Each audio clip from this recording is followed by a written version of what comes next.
Го стартуваме третото полувреме од Македонија наутро за денеска и време е за последниот разговор во студио. Фокусот во наредните минути ќе не биде како да ги заштитиме природните богатства, а истовремено да допринесеме и за развој и поттик на општините. Ова се дел од одговорите кои што ќе ги слушнеме од нашата гостинка наредните минути. Гостува Ана Чоловик-Келешовска од Екосвест. Меѓутоа, сепак ќе најавиме и дека на 16 април се случува националната конференција за природа, која што е под мотото Локален економски развој во функција на заштита на природата. Добре ни дојдовте и благодарам за издвоеното време утро. Добро утро. На 16 април најавувате дека ќе има национална конференција, меѓутоа која е главната порака што сакате да се испрати конкретно преку оваа тема? Оваа конференција ја организираме како резултат на барањата на учесниците на меѓународната конференција за природа која организиравме во октомври минатата година. Бидејќи беше увидена потребата да се разговара не само за нашите меѓународни обврски и законски регулативи и така натаму во контекст на заштита на природа, туку и да се сведе дискусијата, размената и експертизата на локално ниво, особено со акцент на како економијата може да се развива во средини каде што исто така и природата се штити. И од тука беше главната, да кажам, порака дека локалните чинители, локалните општини и заедници може да одиграат многу главна улога во предводењето, да кажам, на заштита на природата, при тоа овозможувајќи го локалниот економски развој во своите средини. Ова рековте, честопати она прво што ни паѓа на памет е дека економијата и природата некако не одат заедно. Може ли да се случи таа колизија? Може ли да се спојат, а да биде бенефитот на обете страни? Веројатно треба. А и така треба. Не само што треба, туку мислам дека таа премиса економијата и екологијата не одат заедно. Ја слушавме можеби во 80-те, 90-те, веќе тоа не е случај. Напротив, сите нови технологии гледаат во својот контекст да ја вметнат заштита на животна средина. Гледаме дека и корпоративниот сектор станува многу по-загрижен и многу по-насочен кон тоа да врати назад кон заштита на животна средина природата. Мислам, компании како Несле, кои беа на вистина на црна листа на некој начин, прават значително многу за ревитализација на огромни предели во Амазонот и така натаму, значи враќаат назад. Сега има тука и не е црно и бело, се е сиво, ама да гледаме на позитивната страна, дека човекот си го прави своето влијание врз планетата, но потребно е да направи враќање на природата во првобитна состојба доколку уништил.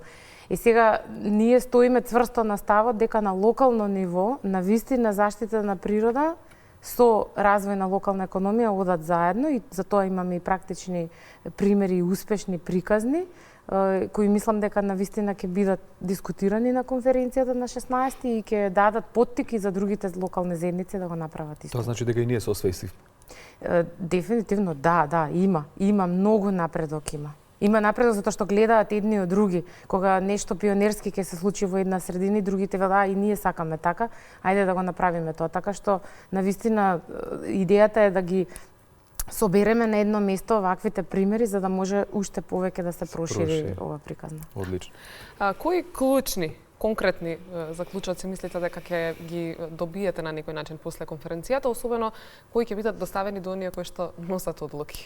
Да, ние и за претходната конференција изградивме заеднички заклучоци кои беа консултирани со сите учесници, имавме над 90 учесници на таа конференција и беа доставени до надлежните институции. Како една од главните препораки тогаш беше итно усвојување на Законот за природа. Тоа како препорака ќе остане.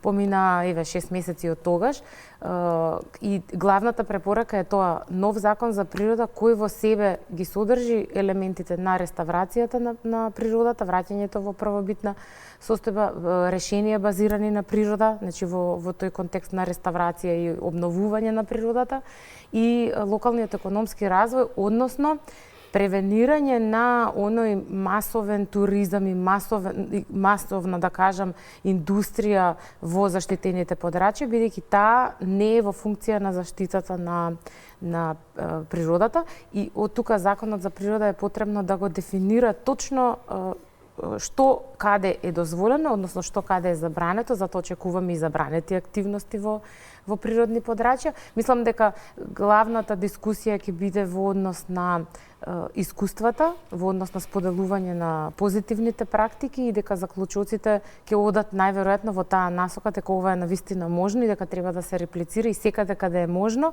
треба да се учиме едни од други. Можат ли нашите локални самоуправи, нашите локални власти, односно дали се подготвени да го менаџираат сето ова, односно да управуваат со заштитените подрачја кои се практично наоѓаат на нивна територија? Имаме неколку општини кои управуваат со заштитени подрачја. За жал, капацитетите и финансиската поддршка за тоа управување не е на видно ниво. Многу од нив исто немаат можност, нити експертиза, нити посебни оддели во општинските административни оддели за заштита на природата и заштита на животна средина. Ете, може некои и такви недостасуваат, но она што е важно е што не можат да се управуваат ваквите подрачја ако немаат планови за управување. Плановите за управување не е доволно да донесете закон или одлука, мора да се донесе план за управување кој ќе даде насока и визија како општината управува со тоа подрачје. И неколку од општините имаат таков проблем.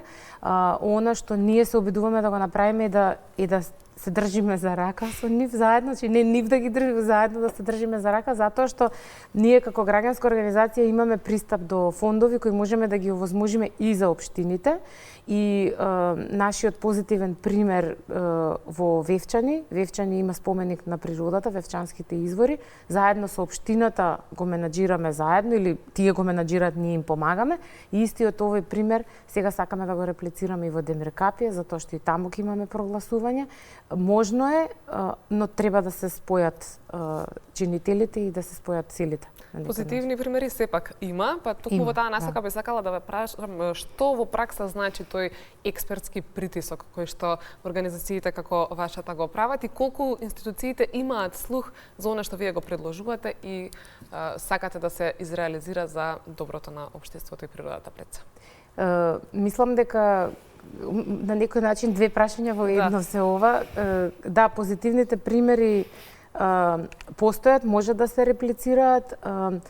За жал, кај нас не секогаш експертското мислење секогаш се следи и се слуша, затоа што имавме и ситуации каде што експертското мислење беше нарачано. И од таков аспект може луѓето да се сомневаат во тоа дали ова вистински експертско мислење. Ние зборуваме за тоа дека треба нашите практики да се основаат на науката. Значи, собираме податоци, вршиме мониторинг и мерките ги односно ги планираме врз основа на тие податоци и бројки. Тоа во суштина е експертско мислење. Истовремено работиме со голем број на практичари, да речеме управители, националните паркови во себе имаат кадри кои се навистина експерти во својата област. Нивното мислење многу значи, бидејќи го виделе на терен, знаат каква е легислативата, знаат што треба да се подобри за да нештото се случи. Така што дали има слух, еве можам да кажам на моја голема радост, пред еден месец разбравме дека Министерството за животна средина ќе организира јавна расправа за законот за заштита на природата. Тоа е нова верзија од тој закон, бидејќи законот е многу стар, од 2004 менуван 15 пати, што го прави многу тежок и за читање и за следење. Така што се надеваме дека, еве, како резултат на таа меѓународна конференција и нашиот, да кажам, ајде, не сакам да го кажам притисок, бидејќи не е во класична смисла притисок, малку е кокреација со институциите, да дојдеме до едно заедничко решение кое одговара и на заштитарите, и на општините, и на националните паркови, на министерството, и на локалните заедници. И сега, освен овој закон за заштита на природата, постојат и некои други законски акти, подзаконски акти, стратегии кои чекаат, наред се разбира, да бидат донесени, односно да се стават на трак. Да, законот за води, мислам дека од 2021 е готов, беше работен на еден многу, да кажам, позитивен начин, со многу консултации, со многу вклучени експерти, дури беше и за пост-ковид на некој начин, но се случуваше на онлайн платформи и пак беше обезбедено дека сите ќе бидат консултирани, навистина добар закон се изготви, тој закон остана во фиока. Па и законот за природа беше еден од тие таквите закони кои за жал застана некаде. Има потреба да се регулираат законски овие прашања, затоа што ние не можеме вистински да си ги заштитиме нити природата, нити реките, нити езерата, ако немаме конкретни правни акти врз основа на кои ќе планираме некакви мерки. Чисто како пример, ние работевме на отстранување на непотребни бариери, тоа се секакви бетонски или други видови на бариери кои го блокираат текот на реката. Немаме законска регулатива за тоа, нема начин како да пристапите по некаква си административна процедура да го постигнете тоа. Секако со инспекторатот и така натаму најдовме начин, се тоа си е законски, ама убаво би било да има пропишани правила на игра кога се станува збор за реставрација или враќање во првопитна состојба, што тоа значи, со какви видови правиме рехабилитација, кои мерки ги превземаме да се блиски до природата и така натаму. Има многу потреба од тоа и мислам дека сега некако се појави потребата, бидејќи започна и многу иницијативи и многу проекти кои се на терен да бараат вакво регулирање, а нас секако тоа ни се обврски кои не чекаат да ги направиме.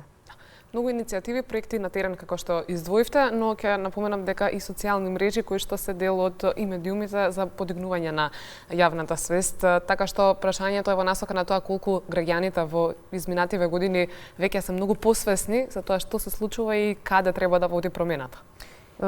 Ние навистина бевме воодушевени од локалните иницијативи кои само минатата година имаше неколку 4-5 иницијативи кои навистина беа гласни против некаква инфраструктурна или девастација на природата.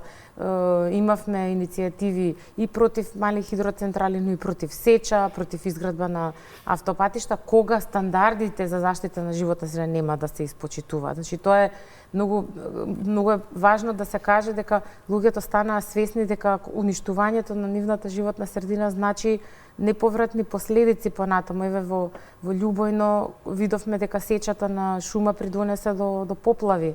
Во минатото знаеме исто дека неконтролирана сеча причинувало и ерозија, свлечишта, па дури и жртви. Така што поплавите исто. Значи има практично веќе сите знаеме, свесни сме и мислам дека тие информации многу брзо се шират. А се шири информацијата дека има многу иницијативи на локално ниво кои навистина се само организираат и го прават тој притисок колку можат, нели, за да го зачуваат тоа од кој зависат. Како реагираат институциите? Има ли слух?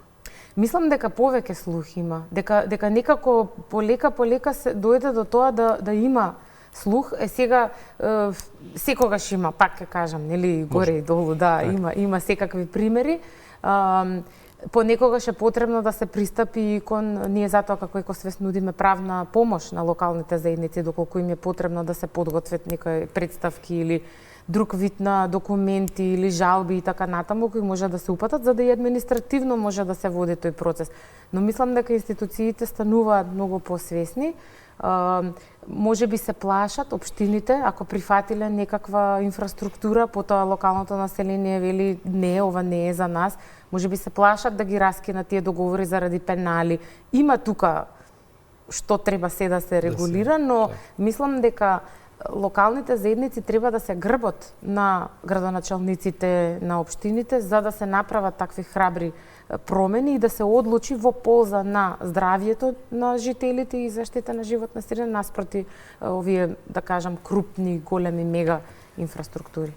Ана, има ли можност граѓаните на 16 април да ја следат конференцијата или пак да ги погледнат заклучоците после завршувањето? Граѓаните ќе имаат детални информации за тоа што се случува на самата конференција, за време на конференцијата преку нашите социјални мрежи, бидејќи комуницираме за тоа што се случува, но и веднаш по тоа, затоа што и минатиот пат објавивме видео и објавивме серија на изјави од главните говорници за да можеме да презентираме што е тоа што било разговарано и јавно се објавуваат заклучоците и препораките кои се испраќаат понатаму. Исто така постои можноста да граѓаните доколку застапуваат локална заедница, исто така да присуствуваат на оваа конференција, бидејќи на тој начин директно ќе се вклучат во дебатата, во разговорот со своите, да кажем, сограѓани од другите заедници, така што ја оставаме простор. Регистрацијата мислам дека може уште некој ден да биде отворена за да ни се пријават локални заедници кои сакаат да земат учество. Ви благодариме многу на овој разговор. Се надеваме дека конечно ќе дојдеме, односно и како што заклучокот од овој разговор е дека сепак има подобрување, односно и од сите страни, што е добар елемент, односно имаме и од оние кои го вршат притисокот, нели, условно кажано, и кај граѓаните, меѓутоа мене особено ми се допаѓа дека институциите конечно полека, односно попуштаат кон сето тоа што треба да овозможи првенствено една малку подобра, поздрава животна средина кај нас. Ви благодариме и посакуваме многу успеси и се разбира за сите ваши следни активности